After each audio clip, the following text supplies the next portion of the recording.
Assalamualaikum warahmatullahi wabarakatuh. Selamat sejahtera, salam perjuangan kepada semua teman-teman peminat podcast HD dari Jalan Pahang. Kita sebenarnya tidak berada di Kuala Lumpur, sebenarnya kita berada di bumi Sabah di bawah Bayu ialah kerana sempena PRN ke-17 Sabah memilih, dan kami sedang dalam suasana mempersiapkan calon-calon ataupun bakal-bakal yang berhormat bagi beberapa kawasan yang bertanding lah bagi Perikatan Nasional. Sebelum kita pergi jauh pada sidang ataupun perbincangan kita, podcast kita pada hari ini, saya minta sahabat-sahabat semua yang berada di social media hari ini yang mengikuti live kita, tolong subscribe YouTube Harakah Daily HD, tekan tap screen ataupun komen di bawah guys, tentang apa yang anda rasakan tentang pemilihan Sabah memilih PRN ke-17 pada kali ini. Cukup menarik kerana Sabah ini satu negeri yang besar dan banyak hasil mahsul negara, dan juga banyak konflik yang berlaku di kalangan konflik politik, konflik sosial, konflik masyarakat dan sebagainya. Dan pastinya isu rakyat Sabah di beberapa don yang kita akan bincang sekejap lagi adalah isu yang merakyat, yang pastinya akan menjadi bualan sepanjang proses kempen yang akan berlaku pada sepanjang minggu-minggu mendatang ini, insyaAllah. Jadi tanpa kita nak melengahkan masa lagi, saya memperkenalkan tetamu kita yang juga merupakan anak jati Sabah ataupun di Don Merotai atau di Parlimen Kalabakan, saudara Tuan Hassan Haris, betul? Ya, betul. Apa khabar bang? Sehat, alhamdulillah. Sihat macam mana perjalanan untuk ke studio ni? Okey, semua okey? Alhamdulillah lancar. Lancar saja. Tadi risau flight delay saja. Flight delay, okey. Tidak juga, Ya, alhamdulillah. ya. Jadi bersama kita lah merupakan calon Don Morotai daripada Perikatan Nasional. Abang Hassan bila dapat diberikan taklifan untuk mewakili Perikatan Nasional di Don Morotai ni, boleh tak ceritakan sedikit perasaan ketika mendapat berita, mungkin daripada WhatsApp ke atau call ke, boleh cerita suasana ketika itu? Bismillahirrahmanirrahim. Pertama kali dapat taklifan untuk mewakili PN di Don Merotai ini, saya dapat panggilan daripada Tuan Haji Ahmad Dola lah. Okey. Dia call, tapi masa dia call tu dia cuma beritahu kami ada di KK, boleh kita jumpa. Oh, macam tu saja? Macam gitu je. Kebetulan saya baru balik dari menunaikan haji. Masa tu seminggu selepas menunaikan haji. Seminggu selepas saya balik daripada Tanah Suci. Okey. Dengan demam-demam. Tapi pasal jarang jumpa dengan Haji Ahmad ni. Ya. Jadi saya okey, boleh.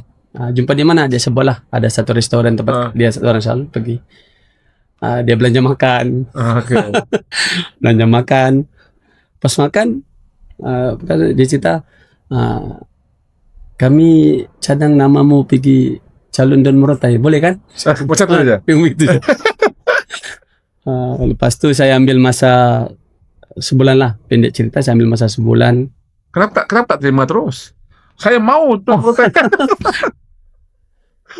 Tidak pernah terfikir untuk jadi calon ni sebenarnya.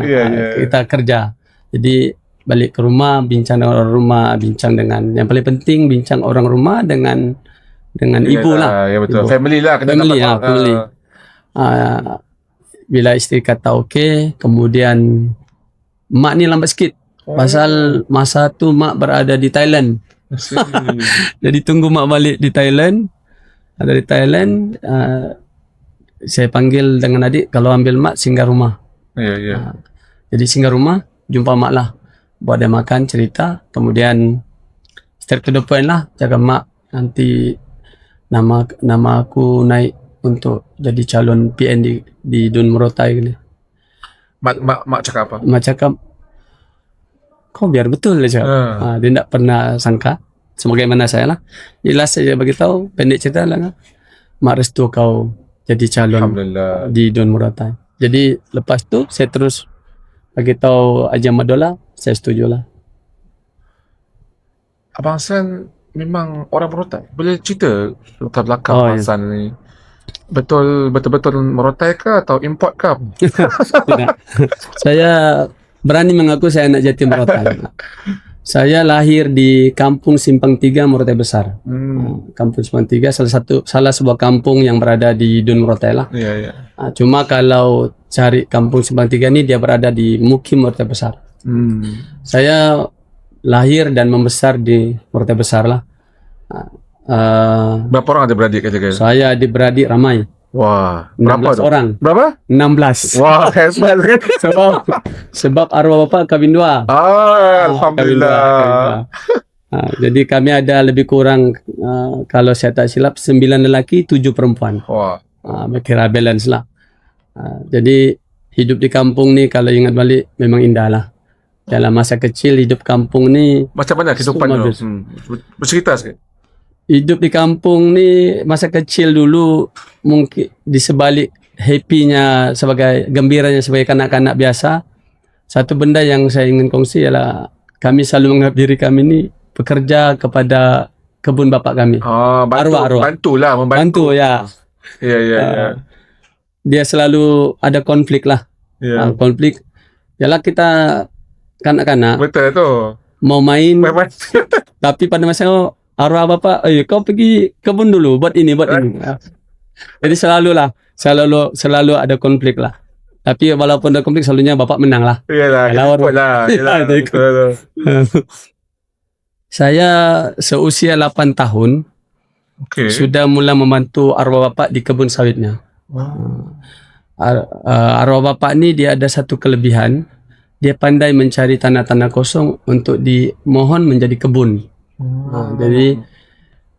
Jadi disebabkan itu dia ni memiliki 2-3 bidang tanah lah. Dan kami bekerja di situ. Jadi seumur 8 tahun dikala sepupu-sepupu kami boleh bermain dengan bebas, kami tidak bebas. Terutama kalau kena musim cuti sekolah lah. Apa bercerita tak apa yang abang buat ya untuk perkongsian ya ketika seusia 8 tahun saya sudah mengangkat sawit. 8 tahun kat 8 tahun ya. 8 tahun angkat sawit menggunakan karung guni. Sebab ketika itu harga sawit bukanlah seperti sekarang. Harga sawit masa itu kalau saya tak silap sekitar RM50 setan, RM30 setan. Yalah sesuai dengan kos hidup masa itulah barangkali. Berbanding sekarang ni sudah ratusan ringgit. Jadi kami arwah bapak ni dia bekas tentera konfrontasi. Jadi dia punya disiplin tertentu dia terapkan dalam kehidupan kami. Jadi kalau hari cuti sekolah dia akan sudah bagi jadual. Selalunya saya dengan adik bongsu lelaki saya, Cikgu Muhammad Isa. Cikgu. Kami berdua ni tugas kami dua. Angkat buah sawit yang kecil lah. Yang kecil dan buah lerai. Itu tugas. Buah lerai itu apa? Buah sawit yang jatuh dari tanah. Itu tak boleh biarkan setiap tu dah mesti diambil. Ya, sebagai bapak dia ajar kami setiap itu ada nilai. Jadi tugas kami dua beradik memang itu. Tapi yalah kanak-kanak selalu culas. Jadi kadang-kadang bila arwah bapak balik kerja, dia akan cek semula kerja kami lah. Kalau tak siap, biasalah kena rotan. Dulu biasalah tu. Kena rotan. Jadi selalulah kena rotan tu sebab kami kerja dari pagi sampai tengah hari, lepas tu sambung. Masalah yang berlaku tu pukul 4 petang. Mau main. Betul. Cousin sudah panggil, sepupu panggil. Hasan, Isa main. kita masih di kebun. Last pada lari lah. Jadi kadang-kadang arwah bapak, bukan kadang-kadang, hampir setiap kali dia akan marah. Di disiplinnya. Jadi kami memang membesar dengan sawit. Arwah bapak sebelum dia meninggalkan kami kebun sawit yang agak besar juga lah. Mungkin tidak kurang dalam 40 ekar. Luas lah untuk kami adik-beradik 16 orang. Jadi sedari kecil memang kami kerja di kebun sawit. Sebut sajalah apa kerja. Satu-satu benda yang saya tak buat ialah menuai sawit.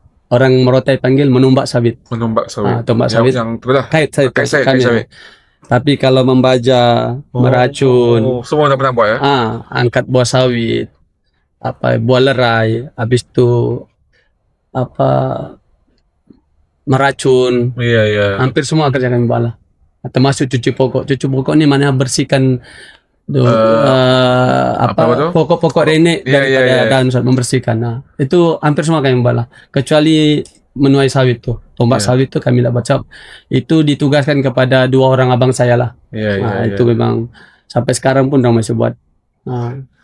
Dun Morotai ni apa dia punya main rakyat dia, apa dia punya, kalau boleh kongsikan kami? Secara umumnya Morotai ni aktiviti ekonominya secara umum adalah pertanian kelapa sawit. Saya anggar mungkin sekitar 70 ke 80% penduduk di Morotai itu hampir semuanya terlibat dengan sawit lah.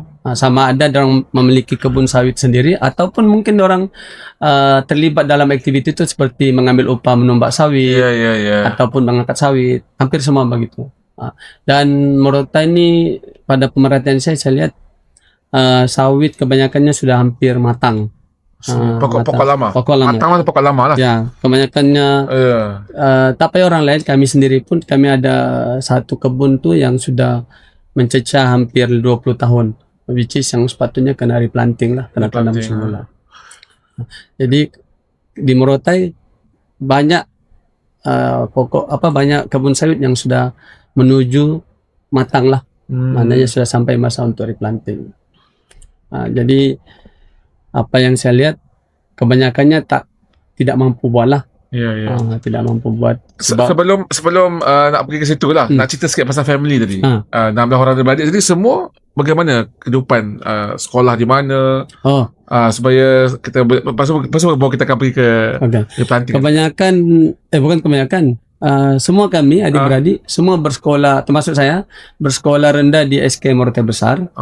Dulu dia tak panggil SK lah, dia panggil SRK. Zaman saya masih sempat SRK Morotai Besar, sekarang SK Morotai Besar. Kemudian sekolah menengah pun di sekolah SMK Morotai Besar. Kemudian untuk saya sambung ke ITM lah, sekarang UiTM Kota Kinabalu. Baik. Maksudnya pekerjaannya bukanlah bangsaan, sebenarnya ialah sebagai apa selepas tu? Selepas mengusahakan sawit ke atau apa? Selepas tidak. Lepas habis belajar, saya alhamdulillah dapat rezeki bekerja sendiri, bekerja di hometown lah, yaitu di sebuah bank tempatan, local bank. Saya dapat di local bank yang pertama saya ikut join untuk 9 tahun. Kemudian second local bank 14 tahun. So total hampir lebih 20 tahun lah saya dalam sektor perbankan lah. Masa tapi kehidupan remaja ataupun muda masa tu memang sudah lama lah dengan industri sawit. Memang kami even masa saya kerja di bank pun, ketika masih di bank pun saya masih lagi turun membantu lah. Tapi masa tu arwah bapak sudah, sebabkan kami sudah semua besar dan semua mempunyai kerja yang masing-masing, arwah bapak sudah mula untuk mengupah orang lain lah untuk membantu dia di kebun. Tapi saya masih lagi ketika itu dengan adik saya masih lagi bantu dalam bentuk membantu dia meracun dan membaja lah. Kira itu macam aktiviti hujung minggu lah. Baik. Masih. Anak-anak, family abang Hassan semua masih berada di Morotai ke macam mana? Family besar ni. Family besar. Majority memang masih di Morotai. Kecuali ada beberapa orang lah. Ada yang bongsu ada di Kuala Lumpur. Kerja sebagai nurse. Kemudian ada seorang lagi adik sulung perempuan saya, ada di Beaufort. Kerja sebagai guru agama lah lebih tepatnya. Kemudian saya sendirilah, saya berpindah di KK. Berpindah di KK sebelum berhenti. Tapi kebanyakannya tapi kebanyakan adik-beradik memang di Morotai lah. Di Morotai. Mak masih di sana? Ya, mak masih ada. Masih duduk di rumah. Masih di Morotai ya. Masih. Apa isu? Kita pergi pada isu rakyat ataupun isu yang mendepani lah orang-orang di Dun Morotai ni. Abang Hassan boleh berkongsi kepada kami, kepada penonton, isu-isu utama yang dihadapi oleh isu di Morotai ini. Yang utamanya yang saya lihat ya macam saya beritahu tadi, Morota ini sudah mempunyai kebun sawit yang matang. Matang ni maknanya kita kena gantilah replanting. Jadi isunya kebanyakan pekebun kecil karena semua di Morota itu adalah pekebun kecil. Isunya adalah modal untuk menanam semula. Dan untuk menanam semula ni dia bukanlah satu perkara yang kecil. Pengalaman saya sendiri selepas arwah bapak saya meninggal, ada satu lot kebun sawit tu kami tanam semula. Bila saya kira-kira ingat semula, tidak lari daripada 40 ke 50 ribu. Itu untuk keluasan yang sekitar 10 ke 12 ekar. Kami tanam 10 ekar lah, sebab yang 2 ekar tu di kawasan bakau, so dah dapat lah 10 ekar. Jadi itu memakan sekitar 40 ke 50 ribu. Jadi untuk pekebun kecil yang tidak mempunyai dana sebesar itu, mungkin terpaksa melupakanlah untuk menanam semula sawitnya. Kita maklum ada juga bantuan daripada MPOB sebenarnya. Cuma tidak pasti sama ada para pekebun kecil ini tahu tahu ataupun ada akses ke situ. Baik. Jadi saya nampak isunya di situlah yang mungkin boleh dibantu. Kalau kita memerintah nanti, kita boleh bantu untuk dapatkan anggaran-anggaran ataupun dana-dana sedemikian lah. Proses replanting tu boleh ceritakan kepada kita tak? Proses replanting tu daripada apa sampai ke hujungnya dan kosnya? Secara umumnya ini berdasarkan pengalaman kami sendirilah, mengusahakan kebun arwah bapak tu selepas dia meninggal. Pertama sekali menumbangkan pokok lama. Betul. Pokok lama. Pokok lama ni dia ada banyak kaedah, tetapi yang cepat selalu orang guna, kita sewa excavator lah atau jentolak lah. Dia case tengok kontraktor dia. Macam kami hari tu dia kira tumbang ekar. 1 ekar? 1 ekar dia minta dalam, kalau saya tak silap, kalau bukan 2,000 3,000. So keluasan tanah tu dalam 10, so dia sudah 30,000 lah. Lebih kurang. Dan itu termasuklah dia membuat barisan, serta membuat lubang tanaman sawit. Lubang untuk kita tanam sawit. Itu cerita ladang. Kemudian isu anak benih pokok. Bibit sawit ni. Selalunya kita akan beli pokok sawit yang terus masuk ke ladang. Dalam kebanyakan kes, selalunya pihak nursery akan bagi kita yang 10 bulan ke atas lah. 10 bulan ke atas.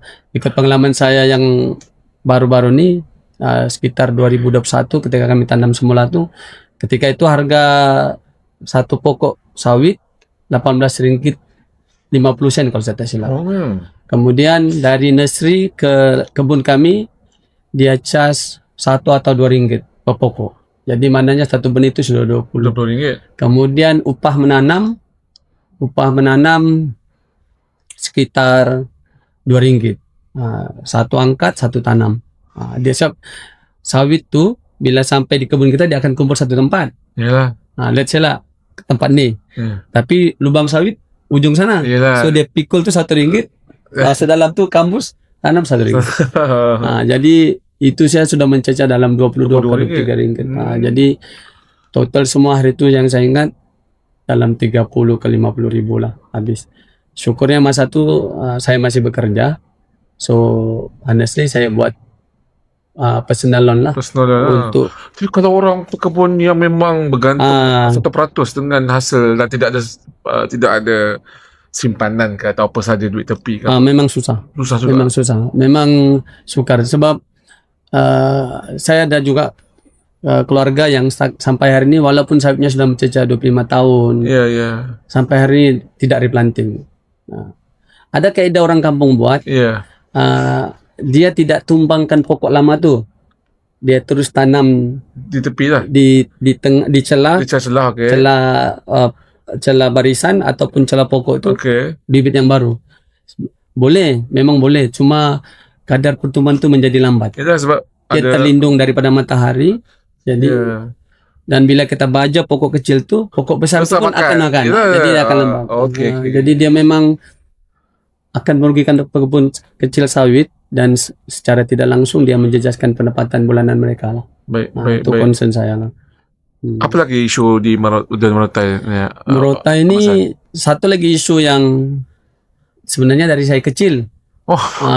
Itu mungkin di tempat lain pun ada, yaitu banjir. Banjir ini disebabkan oleh laluan sungai yang semakin cetek dan juga sempit. Mungkin tidak keterlaluan kalau saya cakap, mungkin juga disebabkan oleh aktiviti penanaman sawit yang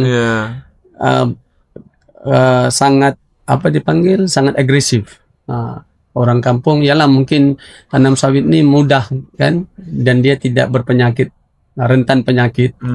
Jadi menyebabkan orang kampung lagi suka, dan kilang-kilang pun banyak di sekitar daerah Tawau dan Kelabakan. Banyak, jadi menyebabkan senang dijual, jadi orang kampung senang tanam sawit. Tapi kesannya kepada sungai lah, sungai semakin cetek dan makin sempit. Dulu misalnya sungai dulu dalamnya macam mana? Dulu sebagai contoh Sungai Morotai kecil tu. Kalau masa kami kecil, bila mandi, kalau kita terjun, kita hulur tangan macam ni naik, masih tak sampai permukaan air. Dalam lah maksudnya. Dalam, memang dalam. Tapi sekarang kalau terjun masuk lumpur lah. Dia sangat cetek. Sangat cetek. Jadi mungkin lah kalau kita dibagi peluang, mungkin itu antara concern kita untuk dalam tempo yang dibagi nanti, kita boleh dalamkan, luaskan sungai dengan peruntukan yang adalah nanti. InsyaAllah. Penting sungai itu kepada pihak rakyat di Morotai ni. Penting sebab masih ada penduduk yang bergantung dengan hasilan sungai, hasilan laut. Dan sungai itu merupakan laluan utama untuk mereka menuju ke laut. Contohnya penduduk-penduduk di pengkampung-pangkalan asli. Masih mereka ni nelayan lah. Masih ada juga. Kemudian sekitar Kampung Jagung, Kuala Morotai, ini kawasan-kawasan yang berhubung terus dengan kawasan sungai itu. Baik. Mereka ni walaupun sudah ramai bertukar kerja tapi masih ada beberapa orang atau beberapa puluh penduduk yang bergantung hidup dengan laut, dan sungai itu merupakan laluan utama mereka lah untuk ke laut. Masa mungkin kita boleh nak pergi di dalam lagi tentang isu Sabah, iaitu orang-orang PRN Sabah ini kan. Pasal mewakili PN di salah satu don yang mungkin majoritinya luar bandar lah ataupun orang kampung kan.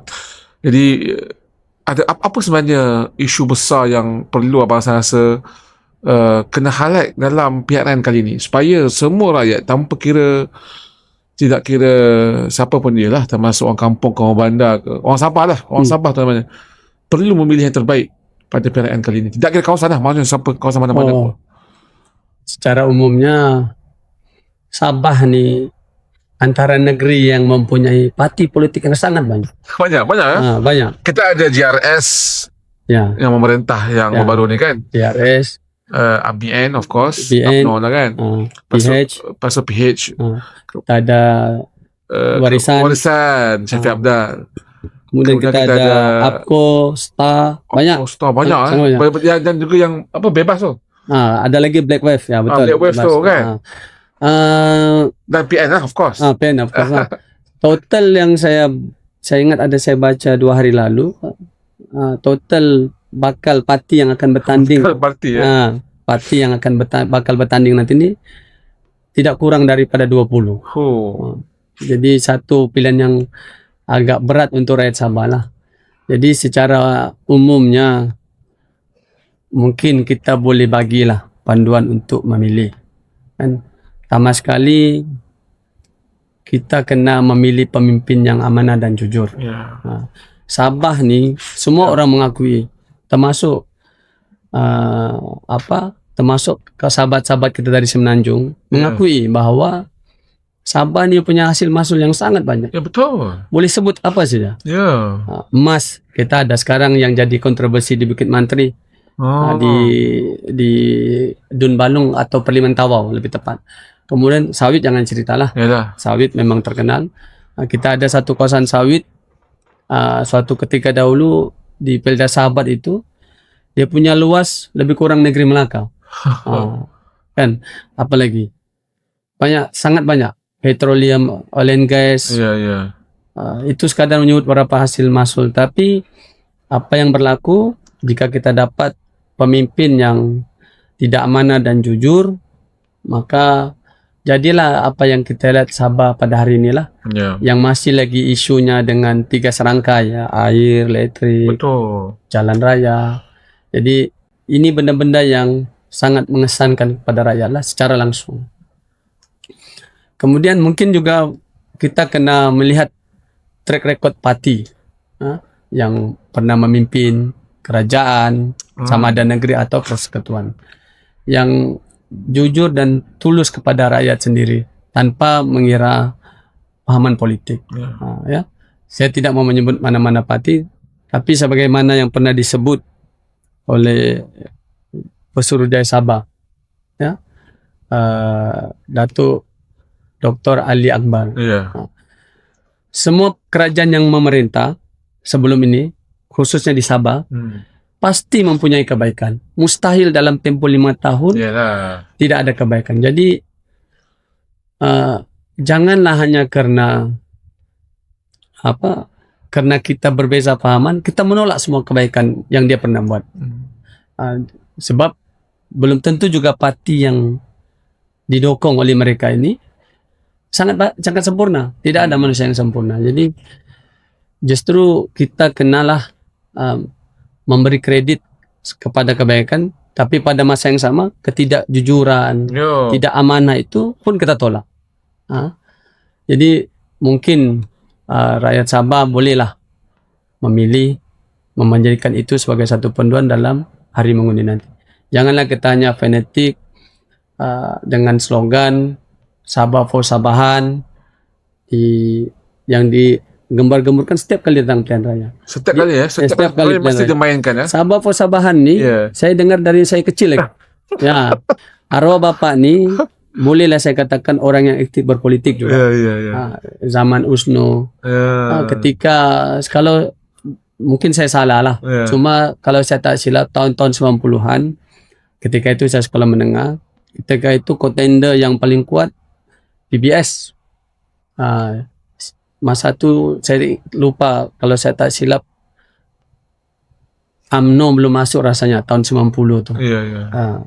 Tapi jadi Sabah, UMNO sudah masuk tahun 94, ya betul. Masa tu Sabah for Sabahan digunakan. Tapi akhirnya apabila menang, parti yang menang di pilihan raya, parti kita sebut parti A lah, kita tidak masuk parti parti A, tapi akhirnya melompat parti B. Jadi mandanya mengkhianat mandat. Jadi nanti yang melompat tadi ni ke parti B tadi, bila datang pilihan raya akan datang, dia cakap lagi Sabah for Sabahan.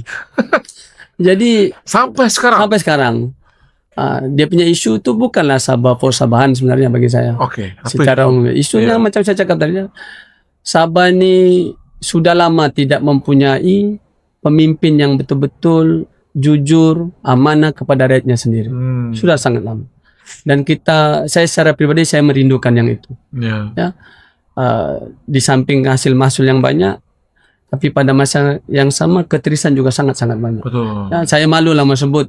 Saya kalau jumpa dulu masa-masa masih bekerja, bila kursus di ibu pejabat, ya kawan-kawan pun baca Facebook, baca berita. Betul lah. Diorang akan tanya isu-isu yang kadang-kadang kita jawab pun malu. Tapi tidak jawab, benda tu keluar dipaparkan di kaca television, di akhbar. Sekarang lagi lah ada handphone, lagi cepat.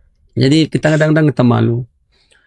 Jadi saya berharap rakyat-rakyat Sabah tidak payah bingung. Tidak payah bingung sebenarnya.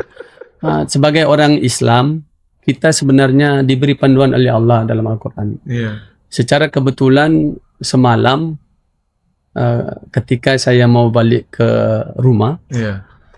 waktu maghrib dah masuk. Yeah. So saya singgahlah sebuah masjid di sebuah taman. Dan saya sempat mendengar satu kuliah. Yeah. Kuliahnya sangat bagus. Dia menekankan tauhid. Dan Tuan Guru, Ustaz tadi menegaskan bahwa apa saja pertimbangan sebagai orang yang mengaku beriman, bagi orang Islam lah, apa saja pertimbangan, kita sepatutnya mendahulukan tauhid kita kepada Allah. Termasuk dalam memilih pemimpin. Jadi maksudnya carilah pemimpin yang dikategorikan, ada sebuah beberapa ayat, tapi antaranya yang amanah, jujur, tidak berbohong, apalagi ada banyak dia sebut. Betul. Tapi maksudnya sebagai orang Islam, untuk orang Islam kita kena pikirkan dulu tauhid kita. Siapa yang kita pilih? Jangan sampai nanti disebabkan kegagalan kita memilih berpandukan agama kita menjadi backfire kepada kita, bukan di dunia. Di dunia ini hidup kita mungkin besok kita mati, dia bilang. Lusa kita mati, kita tidak tahu. Even dia bilang keluar masjid pun mungkin kita sudah mati. Ya, betul. Tapi yang kita takut backfire kita di depan Allah besok, tidak ada jawaban. Jadi carilah undilah pemimpin yang yang berpandukan kepada ajaran tauhid kepada Allah. Itu untuk muslim. Untuk sahabat-sahabat kita yang non-muslim pun boleh menggunakan kaidah yang sama berdasarkan ajaran agamanya. Kita yakin sahabat-sahabat kita yang non-muslim ini mempunyai panduan mereka sendiri untuk memilih pemimpin. Janganlah kita terlalu fanatik hanya karena si Polan ini berbangsa A, kita undi dia seperti bangsa A. Kita karena si A ini berbangsa, karena calon ini berbangsa B, kita pilih dia berbangsa B. Sedangkan hakikatnya kita hidup di dunia ini dipandu oleh agama. Sama ada kita Islam ataupun sahabat-sahabat kita yang non-muslim lain. Jadi sepatutnya mengundi ini, janganlah kita mengundi karena emosi. Jangan kita terpancing dengan daya-daya yang ada di media sosial sekarang ini, yang saya baca pun saya takut mau baca. Kadang-kadang saya mau baca, mau komen takut. Jadi sampai banyak masa saya diam, saya takut jawabnya. Jadi saya harap orang-orang Sabah janganlah salah pilih. Pilihlah pemimpin-pemimpin yang berintegriti dan parti-parti yang menawarkan pemimpin-pemimpin integriti sebagai calonnya di DUN masing-masing. Baik.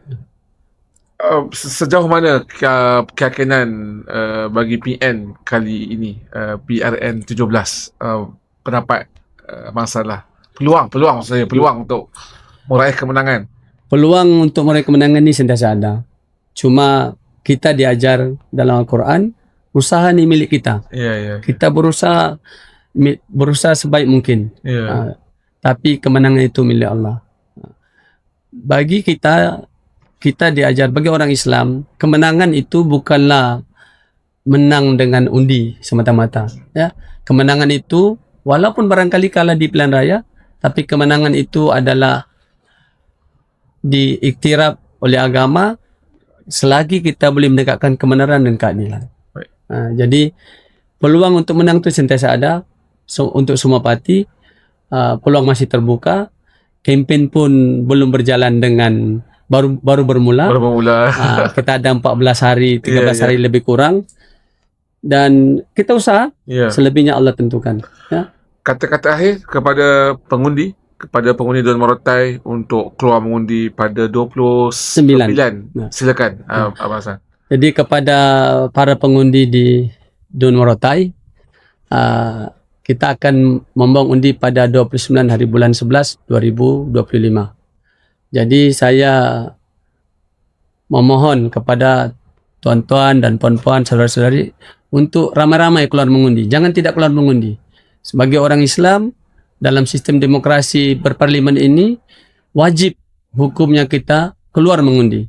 Karena kegagalan kita keluar mengundi, nanti apabila pemimpin yang diangkat daripada DUN kita adalah pemimpin zalim, maknanya kita berkongsi apa saja dosa-dosa, kesilapan-kesilapan yang pemimpin kita buat. Jadi untuk mengelakkan sedemikian, tuan-tuan, datanglah keluar mengundi seawal 8 pagi, jangan datang lewat-lewat ya, nanti tidak sempat, tiada kertas undi yang boleh kita panggil. Jadi saya tidak menjanjikan bulan bintang kepada Dun Merotai, tapi sebagai anak Jati Merotai saya paham apa yang rakyat Merotai perlukan. Saya tidak janji bulan bintang, saya janjikan integriti dan amanah untuk kita semua. Merotai sejahtera kita semua. Terima kasih banyak Bang San kerana sudi bersama kami. Bang San adalah contoh calon yang sangat-sangat membumi lah. Isu-isu dibawa, sebab banyak isu dibawa Sabah ni.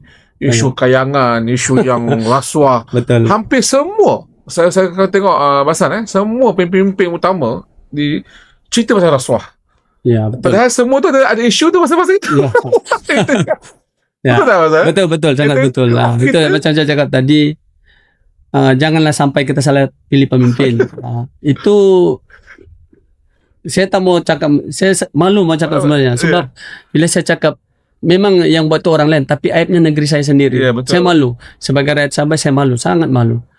Pada masa yang sama kita sedih. Yang buat tu boleh cakap saudara seiman kita. Ya, betul, jadi betul. sedih. Kita sedih. Dan sepatutnya kita sudah melalui zaman milenium lebih 25 tahun. Ya, Dulu orang sambut Y2K. Itu ke 2000. Bagai nak rak, bumi macam mau jatuh. Sekarang 25 tahun berlalu masih ada isu-isu ketirisan. Ya. Sedangkan sepatutnya negeri ini, negeri di bawah bayu, negeri kami yang tercinta ini sepatutnya, saya beri cakap, kalau diurus dengan baik, InsyaAllah. jangankan Penang, Selangor pun kami boleh kasih kalah. Saya yakin dengan asal, tapi syaratnya pemimpin itu kena ada jati diri, kena ada integriti, amanah, jujur. Baik. Atau mungkin lebih tepat saya ikutlah pondohan Islam. Habis cerita. Ya, betul. Terima kasih banyak Bang San kerana sudi bersama kami. Terima kasih kerana bersama dengan kami podcast HG dari Jalan Pahang. Ya, terima kasih. Dan harapnya proses kempen berjalan lancar dalam keadaan sihat walafiat, tim-tim semua terus maju mantap untuk bergerak bersama dengan Tuan Hassan Haris kita ni dan juga pasukan mereka di Dun Merotai. Dan kita ucap terima kasih kepada kawan-kawan semua yang ikuti. Jangan lupa sebarkan konten ataupun podcast kita pada hari ini. Jangan lupa subscribe YouTube Harakah Daily HG. Daripada kami, jumpa di siaran seterusnya. Sempena PRN memilih, PRN 17 Sabah memilih. Kita jumpa di episod seterusnya. Sekian, Assalamualaikum, bye bye. Mahukan berita terkini terus ke telefon anda? Muat turun aplikasi Harakah Daily hari ini. Dapatkan akses pantas kepada berita terkini, politik semasa dan artikel eksklusif. Ada fungsi notifikasi waktu solat, penunjuk arah kiblat dan notifikasi berita. Semua dalam satu aplikasi. Percuma, mudah digunakan dan padat dengan info bermanfaat. Muat turun sekarang di Google Play dan App Store.